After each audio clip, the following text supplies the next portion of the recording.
আপনারা হাজিদের সেবা দিচ্ছেন, আলহামদুলিল্লাহ, আমরা আপনাদেরকে মোবারকবাদ জানাই।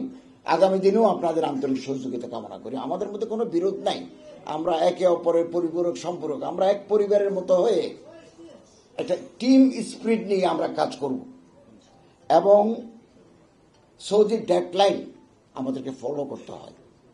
তারা একটা তারিখ দেন গোটা দুনিয়ার জন্য, না হলে অ্যাপস বন্ধ করে দেন। এটাকে আমাদের মাথায় রাখতে হবে। বিমান ভাড়া নির্ধারণের জন্য আমরা কাজ শুরু করেছি।